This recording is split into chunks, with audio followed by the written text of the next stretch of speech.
Bismillahirrahmanirrahim. Wassalatu wassalamu ala rasulihil karim. Boleh share supaya ramai dapat manfaat. InsyaAllah hari ini bayan berkenaan dengan kehidupan para sahabat di Madinah dan cara usaha baginda sallallahu alaihi wasallam di kalangan mereka. Satu khulasah kehidupan baginda sallallahu alaihi wasallam di Madinatul Munawwarah yang jarang-jarang kali kita akan dengar. Maulana Muhammad Yusuf rahmatullah alaihi ini seorang yang berpengetahuan sangat tinggi berkenaan dengan kehidupan para sahabat ridwanullah alaihim majma'in. Kitab Hayatus Sahabah yang dalam 3 jilid itu dikarang oleh Maulana Muhammad Yusuf rahmatullah alaih, dan banyak sehingga syarah Sahih Al-Bukhari pun ada daripada karangan Maulana Muhammad Yusuf rahmatullahi alaih. Dan Maulana mempunyai kefahaman dan itulah jalal yang digeruni dan disegani di zaman beliau.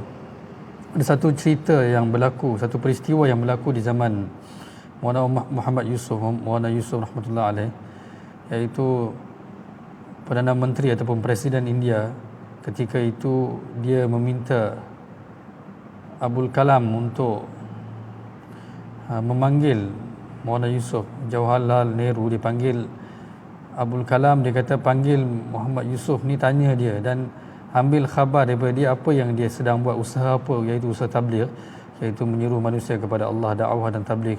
Dia kata kami nak tahu apa usaha dia sehingga jangan dia sesekali menubuhkan satu parti yang membangkang kita. Maka Abul Kalam kata, aku pun panggil lah Muhammad Yusuf datang bertemu dengan aku di pejabat aku di zaman itu. Maka dia pun tanya, Maulana Yusuf rahmatullah alaih pun telah dakwah dia sepanjang bersama dengan Abul Kalam. Maka selepas dah habis Maulana Yusuf cakap, maka Abul Kalam kata, saya pun tak ada apa-apa yang saya nak cakap, saya nak dengar daripada Tuan dan Tuan telah sampaikan dan saya dah puas hati dengan penerangan yang Tuan berikan. Kemudian dia pun bangun keluar. Dalam perjalanan dia nak keluar daripada pejabat Abul Kalam ni, Jawaharlal Nehru pun dalam perjalanan untuk masuk ke kawasan pejabat itu, mungkin di kawasan pejabat-pejabat menteri, dan dia berselisih dengan Maulana Yusuf tetapi tak tegur dan tak ada apa-apa pun. Tetapi dia terasa sesuatu. Dia masuk saja dalam, dia terus pergi jumpa Abdul Kalam. Dia kata, siapa orang tadi itu? Dia kata, siapa dia tadi tu? Dia kata, saya tak pernah jumpa orang seperti itu yang tak terkesan langsung dengan orang lain. Dia jalan dengan apa, penuh jalal dia, seolah-olah dia tak terkesan dengan sesiapa. Takkan dia tak perasan aku ni Perdana Menteri kan, siapa tak kenal. Dia kata, itulah Yusuf. Dia kata dialah Maulana Yusuf, seorang alim yang mana tak terkesan dengan keadaan, tak kesan dengan sesiapa pun, penuh dengan jalal dia kan. Orang kata dia ulama di zaman dia yang terhebat dalam pembicaraan tentang tauhid. Berbanyak pelbagai kitab-kitab besar yang telah dikarang oleh Maulana Yusuf rahmatullahi alaih.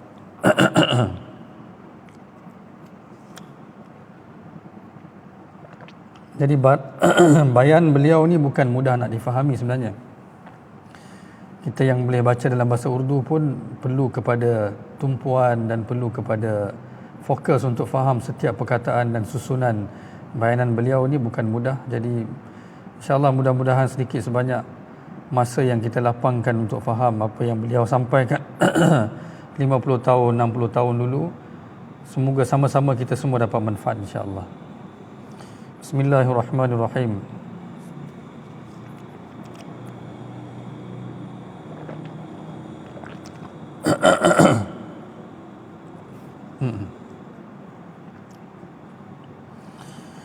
Nahmaduhu wa nusalli ala rasulihil karim, amma ba'd. Huzur Aqdas sallallahu alaihi wasallam ki mehnat kya hai? Dia kata, apakah itu usaha Nabi sallallahu alaihi wasallam? Medina Munawwara में बसने वाले 3 किस्म के लोग थे. Dia kata di Madinah ada 3 kelompok ataupun 3 golongan manusia. एक यहूदी थे जो कुल्लम कुल्ला दुश्मन थे, दूसरे मुनाफिकीन जो यहूद के मिसल. Pertama adalah golongan Yahudi yang mana memang musuh terang-terangan, dan kedua adalah munafikin yang mana sama saja mereka dengan orang Yahudi, iaitu musuh kepada Nabi sallallahu alaihi wasallam. हुजूर सल्लल्लाहु अलैहि वसल्लम के दुश्मन थे और यहूद की तरह हुजूर सल्लल्लाहु अलैहि वसल्लम को शहीद कर देने की हर वक्त स्कीमें बनाते रहते थे dan mereka juga bersama dengan orang Yahudi, sama-sama seperti orang Yahudi yang mereka sentiasa buat skim ataupun mereka sentiasa buat planning untuk mereka membunuh Nabi sallallahu alaihi wasallam. Yang ketiga, tisre pakai mukmin. Yang ketiga adalah mukmin. Yang ketiga adalah mukmin. मुनाफिकीन हमेशा तकलीफ देने की गरज से साथ हुआ था. Kata munafikin ni mereka sentiasa bersama dengan Rasulullah sallallahu alaihi wasallam hanya sahaja untuk menyakiti Nabi sallallahu alaihi wasallam.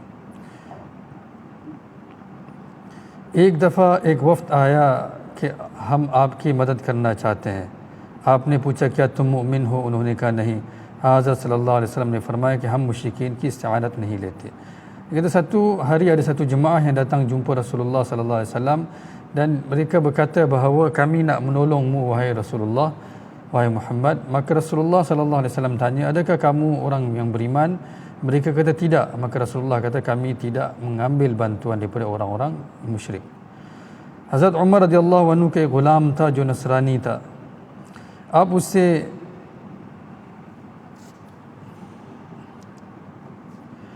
उससे यास करते थे कि इस्लाम कबूल कर लेता ताकि मुझे मुसलमानों के काम के लिए इस्तेमाल करो. Kata Umar radhiyallahu anhu, Sayyidina Umar radhiyallahu anhu ada seorang hamba Nasrani yang mana Sayyidina Umar sentiasa mengharapkan kalaulah dia memeluk Islam maka aku bolehlah mengambil kerja membantu orang Islam daripadanya. Ab dua kismeh reh gayi. Dia kata maka ketika itu tertinggallah dua golongan sahaja, ek Musliman, ek munafik. Kita sekarang ni, bukan sekarang ni, tinggallah dua golongan. Satu orang Islam dan kedua munafik. Dan munafik ni daripada masa itu lagi munafik se आपको हमेशा बहुत तकलीफें उठानी पड़ी है. Dia kata daripada zaman kehidupan Nabi sallallahu alaihi wasallam lagi Rasulullah sallallahu alaihi wasallam terpaksa menghadapi kesusahan kerana orang-orang munafik ini. Terpaksa bersusah kerana orang-orang munafik ini. एक फाका उतरा, ये गज़वा उरैसा का वाक़या है.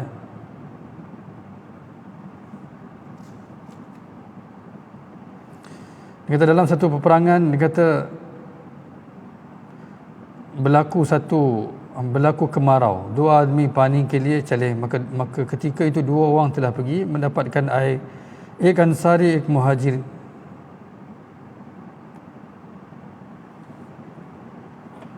Dalam satu peperangan berlakulah kemarau dalam perjalanan, maka dua orang telah pergi untuk mengambil air daripada orang yang beriman. Satu daripada Ansar dan satu daripada Muhajirin. Tetapi dalam perjalanan mereka berlaku perbalahan di antara mereka. Muhajirin ni Ansar ko tappad mara. Muhajir, salah seorang Muhajir telah tampar orang Ansar. तो दोनों ने अपने अपने कबीलों को बुलाया. Maka mereka telah panggil orang-orang daripada kabilah masing-masing. लेकिन चंद समझदार लोगों ने इस मामला को ख़त्म कर दिया. Tetapi dengan izin Allah mereka telah berjaya didamaikan antara mereka oleh orang-orang yang bijak. जब ये खबर अब्दुल्लाह बिन उबई के खेमे में पहुंची, bila berita ini sampai kepada Abdullah bin Ubay, ketua munafik, bila sampai berita ke khemah dia, tu usne कहा कि हमने तो पहले ही कहा था. Dia pun bersama dengan mereka dalam perjalanan dalam ghazwah ni. Maka dia kata kami dah kata dah, jangan inko jaga mad do, jangan berikan tempat kepada mereka. Tumne tu in kuttong ko kulla mota kar diya. Dia kata sedangkan kata korang pula telah gemukkan anjing-anjing ini. Nauzubillahi min zalik. Dia seolah-olah mengatakan kepada orang-orang Muhajirin ni anjing. तुम्हारी मिसाल ऐसी है जैसे कुत्ते को मोटा कर दिया, अब ये तुम्हें भौंक रहे हैं. Dia kata korang ni seperti tuan-tuan yang telah beri makan kepada anjing sehingga dia gemuk, kemudian anjing itu menyalak kepada kamu. Dia kata Madinah Munawwarah pahunchkar in zalilon ko nikal do. Dia kata macam ni lah bila sampai ke Madinah nanti dia kata keluarkan mereka, halau mereka. Boleh share lagi tuan-tuan, semoga Allah Subhanahu Wa Taala berikan manfaat kepada ramai orang. हज़रत ज़ैद बिन अरक़म रज़ियल्लाहु अन्हु ने ये खबर हुज़ूर सल्लल्लाहु अलैहि वसल्लम को पहुंचाई. Maka berita ini telah disampaikan oleh Zaid bin Arqam kepada Rasulullah sallallahu alaihi wasallam और उसका अब्दुल्लाह बिन उबई को पता चल गया. Maka Berita ini telah diketahui oleh Abdullah bin Ubay bin Salul, ketua munafik ni lah. Wa huzur aqdas sallallahu alaihi wasallam ke पास आया, बहुत वजीहा था और आकर कसम खाकर कहा कि मैंने ऐसा तो नहीं कहा था. Maka Abdullah bin Ubay pun datang kepada khemah Rasulullah sallallahu alaihi wasallam dengan sedih. Dia kata aku, dan dia bersumpah, dia kata aku tak kata pun seperti itu. बड़े-बड़े साहब किराम रज़ियल्लाहु अन्हुम ने भी कहा कि लड़के को समझने में गलती हो सकती है. हुजूर अक़दस सल्लल्लाहु अलैहि वसल्लम ने फ़ौरन कूच का हुक्म दिया. Maka sahabat-sahabat lain pun kata mungkin ada salah faham di sini. Maka Rasulullah sallallahu alaihi wasallam ketika itu meminta untuk terus bergerak daripada tempat itu. एक सहाबा ने हुजूर सल्लल्लाहु अलैहि वसल्लम से कहा कि आपने इस कदर जल्द क्यों हुक्म दे दिया. Kata sebab apa Rasulullah sallallahu alaihi wasallam minta kami bersurai dan bergerak daripada situ dengan cepat. आपने फरमाया कि तुमने सुना नहीं, उसने क्या कहा. Maka Rasulullah sallallahu alaihi wasallam kata, tak dengarkah apa orang-orang mereka kata, orang-orang dia yang berkumpul kata, mungkin dia tersilap kata kan. उन्होंने कहा कि हुजूर सल्लल्लाहु अलैहि वसल्लम अब उसकी कोई हैसियत नहीं. Maka Nabi sallallahu alaihi wasallam, maka mereka kata kepada Rasulullah, ya Rasulullah, sedangkan mereka ni tak ada apa-apa dah. Mereka ni tak ada apa-apa dah. Jo cahe bakta pire. Mereka tak ada kedudukan apa-apa pun. Kita tak boleh biarkan mereka untuk bebas kata apa sahaja. Maka tapi Nabi sallallahu alaihi wasallam tetap tidak dengar apa-apa saranan para sahabat, maksudnya untuk untuk denda Abdullah bin Ubay. Tapi kerana percakapan dia yang sangat teruk, dia kata kita balik Madinah, kita halau Rasulullah dan orang Muhajirin keluar dan disamakan mereka seperti anjing. Maka Nabi sallallahu alaihi wasallam tetap dengan pendirian baginda sallallahu alaihi wasallam. Baginda minta untuk terus bergerak. यहाँ तक के कफिल अकल से लेकर Medina Munawwara तक 3 दिन में आपने तय किया.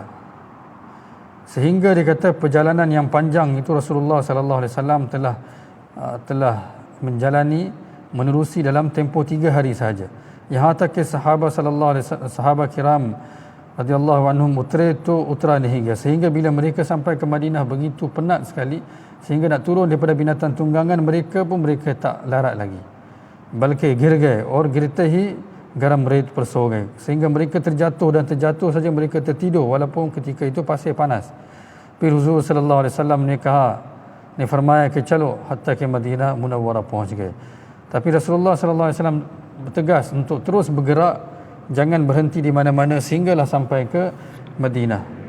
आप सल्लल्लाहु अलैहि वसल्लम ने इस वास्ते चलाया कि तकन की वजह से कोई बात ऐसी ना करे. जब मदीना पहुंचे Rasulullah sallallahu alaihi wasallam tak benarkan mereka berhenti supaya jangan kerana kepenatan mereka mengungkap sesuatu kata yang salah terhadap musuh Allah munafik ni. जब मदीना पहुंचे तो अब्दुल्लाह बिन उबई का लड़का तलवार सौंध कर खड़ा हो गया. Bila Rasulullah sallallahu alaihi wasallam dan para sahabat sampai sahaja ke Madinah, maka anak kepada Abdullah bin Ubay bin Salul ni sendiri telah berdiri di luar kota Madinah dengan memegang pedang, dengan berkata, engkau adalah seorang yang sangat hina. और हुजूर सल्लल्लाहु अलैहि वसल्लम इज्जत वाले, Rasulullah sallallahu alaihi wasallam seorang yang mulia, और तुझे मदीने मुनव्वरा में जाने की इजाज़त नहीं है. Kata, aku sendiri tak akan benarkan kau wahai ayahku untuk masuk ke Madinah sekarang ni. Abdullah bin Ubay Huzur sallallahu alaihi wasallam ke पास आया. Maka ketika itu Abdullah bin Ubay sendiri telah datang kepada Nabi sallallahu alaihi wasallam और अर्ज किया कि मेरे लड़के से कह दीजिए कि मुझे मदीने में जाने दे. Dia sendiri datang jumpa Rasulullah dan merayu, katalah berilah arahan, berilah pujuklah anak aku supaya dia membenarkan aku masuk ke kota Madinah. Maka tu आप sallallahu alaihi wasallam ने उसे इजाजत दिलवा दी. Maka Rasulullah sallallahu alaihi wasallam sendiri telah meminta anak dia itu untuk mengizinkan ayahnya pulang.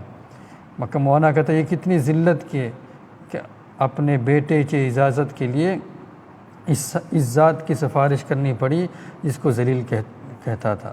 Kata bayangkan, kata betapa penghinaan Allah Subhanahu Wa Taala berikan dengan hikmah yang Nabi sallallahu alaihi wasallam, dengan hikmah Nabi sallallahu alaihi wasallam, dia terpaksa meminta izin, dia terpaksa meminta Nabi sallallahu alaihi wasallam, terpaksa minta jaminan Nabi sallallahu alaihi wasallam supaya menjamin, supaya beritahu kepada anak dia untuk membenarkan Nabi sallallahu alaihi wasallam masuk ke Madinah. Sehingga dia terpaksa minta recommend daripada Nabi, untuk Nabi minta izin pula daripada anak dia supaya anak dia benarkan dia masuk. Bayangkan, Allah telah hinakan dia. Ini hikmah Nabi. Nabi tak cakap apa-apa sepanjang jalan. Masjid Nabawi me khutbah dia karte. Sedangkan Abdullah bin Ubay bin Salul ni, dia adalah seorang yang dulunya memberi khutbah dalam Masjid Nabawi sendiri. अब ये खुतबा देने के लिए खड़ा हुआ तो सबने उसको पकड़कर खींच लिया. Maka sekarang bila dia cuba berdiri untuk memberi khutbah, semua orang akan tarik dia dan turunkan dia. Kerana hikmah Nabi sallallahu alaihi wasallam, bagaimana Nabi sallallahu alaihi wasallam tak kata apa-apa, tanpa kata-kata apa-apa, Nabi sallallahu alaihi wasallam telah berjaya mengawal dia. Kemudian Huzur Aqdar sallallahu alaihi wasallam ni, Hazrat Umar radhiyallahu anhu saya firmaya, kemudian Nabi sallallahu alaihi wasallam kata kepada Sayyidina Umar radhiyallahu an, agar पहले मैं उसको कत्ल करने के लिए कहता तो फितना खड़ा हो जाता. Kata, kalaulah aku memerintahkan kamu untuk bunuh dia dulu awal-awal tadi, maka akan berlaku fitnah. Lekin iska आज कोई भी साथी नहीं. Tapi hari ini tak ada siapa pun yang menyebelahinya. आज चाहो तो कत्ल करा सकते हो. Dia kata, kalaulah nak, maka kau boleh bunuh dia hari ini. Hari ini tak ada siapa pun sokong dia lagi. Hazrat Umar radhiyallahu anhu ने कहा कि आपकी बात है, उमर की बात है. Maka Umar radhiyallahu anhu kata, sabdan kau ya Rasulullah, kata-kata Umar hanyalah kata-kata Umar sahaja. Boleh share lagi tuan-tuan, insya-Allah, semoga ramai dapat manfaat.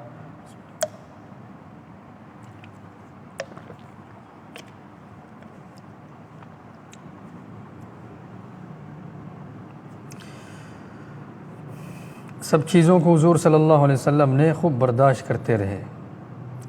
अब एक किस्म मोमिन यानी सहाबा किराम रज़ियल्लाहु अन्हुम रह गए. Nabi sallallahu alaihi wasallam sentiasa bertahan dengan setiap keadaan yang Rasulullah sallallahu alaihi wasallam lalui, sehingga tinggallah para sahabat ridwanullah alaihim ajma'in. Kata yang ketiga adalah golongan para sahabat sendiri. Tadi diberitahu dua, Yahudi dan munafik, dan kisah mukmin. Yang ketiga adalah mukmin, iaitu para sahabat ridwanullah alaihim ajma'in. उनको साथ लेकर आपने एक मेहनत उठाई. Rasulullah sallallahu alaihi wasallam telah berusaha dengan para sahabat, telah bangun dan telah bangunkan mereka ke atas satu usaha. उसकी इस तरह तरबियत फरमाई कि जिस वक्त आवाज़ लगाई जाए ये जवाब ना आए कि मैं नहीं जा सकता. Rasulullah sallallahu alaihi wasallam telah mendidik para sahabat begitu sekali, sehinggalah kalau Rasulullah sallallahu alaihi wasallam memanggil mereka, tak ada seseorang pun di kalangan mereka yang akan kata saya tak boleh datang. Khah lakhon ka nuksan ho jaye, koi uzur samne na aaye. Walaupun mereka terpaksa menampung kerugian ratusan ribu, tetap mereka tak akan berikan sedikit pun keuzuran. Janu mal Allah ke raste mein kharaj hone mein कोई चीज़ माने ना आए. Mereka sanggup belanjakan harta mereka, dan mereka sanggup belanjakan diri mereka, nyawa mereka dan harta mereka, dan tak ada apa-apa halangan untuk itu. एक अदा ये थी, और अगर ये बात आ जाए कि अल्लाह का ये हुक्म था और ना हो सका तो घबराहट आ जाए. Yang kedua, bila mana Allah Subhanahu wa taala perintah untuk sesuatu dan mereka tak dapat laksanakan mereka kerana kelemahan mereka, maka mereka akan mula rasa gelisah. Mereka rasa gelisah kerana tak dapat laksanakan. Khandak ke jang se wapas per hatiar utar diye. Bila para sahabat dan Rasulullah sallallahu alaihi wasallam pulang daripada peperangan Khandak, mereka telah tanggalkan pedang-pedang mereka. Hazrat Jibril alaihi salatu wasallam baik. Ketika itu Jibril alaihi salatu wasallam datang और कहा कि हम फरिश्तों ने तो अभी हथियार उतारे नहीं. तो या रसूलुल्लाह, para malaikat belum lagi tanggalkan pedang-pedang mereka, आपने क्यों उतार दिए? Kenapa Tuhan telah tanggalkan? आप घबरा गए और फरमाया क्या बात है? Maka Rasulullah sallallahu alaihi wasallam terus gelisah, dan Rasulullah sallallahu alaihi wasallam tanya, apa yang berlaku? Hazrat Jibril alaihi salam ने फरमाया कि बनु कुरैज़ा में बढ़ो. Maka Jibril kata, pergilah ke arah Banu Quraizah.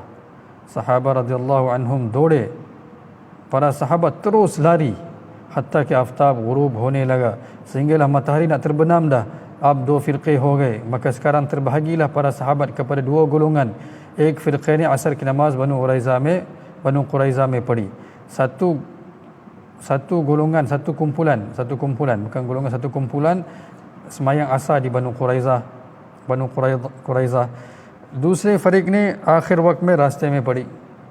Dan kedua, kumpulan yang kedua ni mereka dah nak masuk waktu maghrib, maka mereka telah semayang dalam perjalanan. Hazrat Jibril alaihissalatu wassalam ने फरमाया कि आप बाहर से पहुँचे, हम अंदर से पहुँचते हैं. Maka Jibril alaihissalatu wassalam kata kepada Rasulullah, wahai Rasulullah, Tuhan datang daripada luar, kami akan datang daripada dalam. और हम आपको आपके पहुँचने से पहले मरऊब कर देंगे. Sebelum Tuhan datang lagi, kami akan pastikan mereka ni menggerun, maksudnya mereka gerun dengan kedatangan kamu. Unke jane ne unko mar'ub kar diya. Maka kedatangan para sahabat ketika itu telah menyebabkan mereka telah menyebabkan gerunnya para musuh ketika itu. और आपने वहाँ पहुँच गए और बहुत जलाल का इजहार किया, कभी ऐसा नहीं किया था. Maka Rasulullah sallallahu alaihi wasallam pun telah sampai ke Banu Quraiza. Ketika itu Rasulullah telah menzahirkan jalal baginda sallallahu alaihi wasallam yang mana tak pernah dizahirkan sebelum itu. Dan Rasulullah bersabda, बंदरो सूरो और बहुत जलील करने वाले अल्फाज से पुकारा जिससे वो बहुत मरऊब हो गए. Maka bila Rasulullah sallallahu alaihi wasallam sampai ke sana, Nabi telah menyeru mereka dengan perkataan-perkataan yang kasar seperti wahai monyet, wahai khinzir, wahai orang-orang yang sangat hina. Kerana dalam peperangan Khandaq ni mereka telah mengkhianat, kan? Banu Quraizah ni telah mengkhianati baginda sallallahu alaihi wasallam dengan serang daripada dalam kota Madinah. जिससे वो बहुत मरऊब हो गए. तो उन्होंने कहा कि हमने पहले आपसे ऐसे अल्फाज कभी नहीं सुने थे. Sehingga mereka begitu ketakutan dan mereka kata kami tak pernah lagi dengar perkataan-perkataan seperti ini daripada Rasulullah sallallahu alaihi wasallam. हम अबू लुबाबा से पूछ लें क्योंकि ये सब अपने थे. वो रोने लगे कि अबू लुबाबा रदियल्लाहु अन्हु भी रोने लगे. Maka mereka kata kami nak bicara dengan Abu Lubabah dulu. Kerana kami dulu ada perjanjian di antara kami. Maka mereka mula menangis. Abu Lubabah pun menangis. Tapi mereka pun mula tanya, jab उन्होंने पूछा कि क्या होगा. Mereka tanya kepada Abu Lubabah apa yang Rasulullah sallallahu alaihi wasallam akan lakukan ke atas pengkhianatan yang mereka telah buat itu. Maka Abu Lubabah ketika itu mengisyarahkan bahawa Rasulullah sallallahu alaihi wasallam आपने इशारे से कहा कि गले कटेंगे. Dia telah isyarah bahawa leher akan dipancung, seperti itu dia buat macam tu, leher akan dipancung. फिर उनको बड़ी नदामत हुई. Tetapi dengan isyarah yang diberikan oleh Abu Lubabah sangat menyesal कि मैं एक राज फाश कर दिया. Kata aku telah bongkarkan satu rahsia Nabi sallallahu alaihi wasallam. उस पर आकर मस्जिद नबवी के सुतून से अपने आप को बांध दिया. Maka dia telah pulang dengan penyesalan dan dia telah mengikat dirinya dengan sebuah tiang dalam Masjid Nabawi. उनकी बीवी आती, नमाज के वक्त पर कॉल देती और फिर बांध देती. Isteri dia akan datang, buka dia suatu solat dan kemudian habis solat dia akan ikat balik atas perintah Abu Lubabah sendiri. हुजूर अख्तर सल्लल्लाहु अलैहि वसल्लम ने फरमाया, अगर ये मेरे पास आ जाते तो मैं इसकी मगफिरत करा देता. Rasulullah sallallahu alaihi wasallam kata, kalaulah dia terus datang kepada aku masa tu, maka aku dah minta doa untuk ampunan untuknya. अब जो शक्ल उन्होंने अपने लिए जो खुद तजवीज़ की है, जब तक उसकी शक्ल पर माफ़ी नहीं आएगी, उनके लिए माफ़ी नहीं मांगूंगा. Tetapi kerana dia sendiri telah pilih jalan itu, iaitu dia untuk mengikat dirinya di tiang itu, maka selagi Allah Subhanahu Wa Taala tidak memberikan kemaafan kepada dia, aku pun tak boleh minta kemaafan untuk dia. Or kolongga bini, maka aku pun tak akan minta maaf dengan cara lain kerana dia sendiri pilih cara itu dan aku tak akan buka juga ikatannya. गरज बहुत दिनों बाद उनकी तौबा कबूल हुई. Maka selepas beberapa hari selepas beberapa hari Allah Subhanahu Wa Taala telah terima taubatnya. Hazrat Sa'ad bin Mu'az radhiyallahu anhu Khandak में जख्मी हो गए. तो साद बिन मुआज़ रज़ियल्लाहु अन्हु telah cedera dalam peperangan Khandak. उसके गले में तीर लगा और खून बहने लगा karena kepalanya kerana lehernya terkena panah dan darah mengalir dengan banyak sekali. उन्होंने दुआ की कि ए अल्लाह अगर कुरैश का हमला बाकी है तो मुझे हमला तक जिंदा रख और अगर नहीं तो मुझे ज़िंदगी की ज़रूरत नहीं. Maka dia berdoa, ya Allah, kalaulah masih ada lagi Quraisy akan serang Madinah, maka kekalkanlah aku hidup, biarlah aku terus hidup supaya aku dapat melawan mereka. Dan kalau tidak, kalau mereka tak akan serang lagi, maka aku tak perlu lagi kepada kehidupan ini. Serangan Khandak ni serangan yang terakhir. Selepas itu Nabi SAW yang serang. Ini untuk pengetahuan lah, itulah. और कहा कि उस मुद्दत तक के लिए ज़िंदा रखकर गद्दारों का फ़ैसला अपने आँखों से देख लूँ. Kata, ya Allah, kalaulah selepas ini tidak ada serangan lagi yang akan diserang oleh Quraisy, maka berilah aku kematian, tetapi hidupkanlah aku, berilah aku kehidupan sehingga aku dapat melihat keputusan yang dibuat oleh Nabi sallallahu alaihi wasallam ataupun keputusan terhadap mereka yang telah mengkhianati Rasulullah sallallahu alaihi wasallam. Unka khun behna band ho gaya, maka tiba-tiba darah yang mengalir daripada lehernya yang terkena panah itu mula berhenti. Aapne khema sahn masjid mein dalwa diya. Aapne khema sahn masjid mein dalwa diya. Rasulullah sallallahu alaihi wasallam telah perintah untuk letakkan khema Sa'ad bin Mu'az ni di beranda Masjid Nabawi. और फरमाया कि जो तुम उनका फैसला करोगे वो हमें मंजूर है.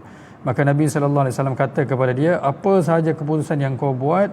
Rasulullah panggil dia datang, Nabi kata, apa sahaja keputusan kau buat, maka keputusan itu kami akan terima.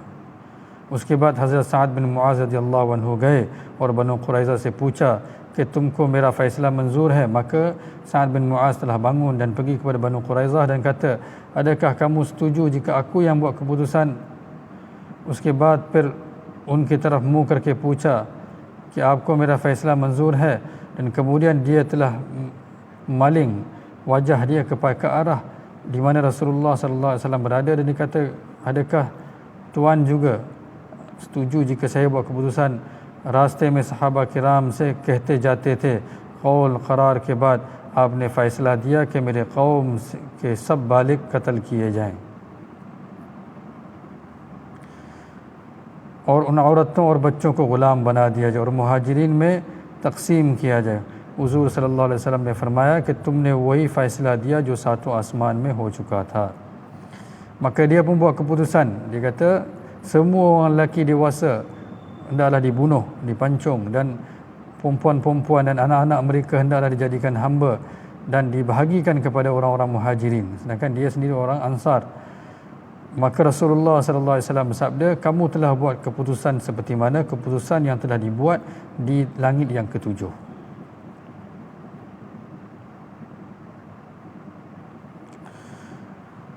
Pada malam itu Jibril alaihissalatu wassalam datang dan tanya kepada Rasulullah sallallahu alaihi wasallam, आज किसका इंतकाल हो गया?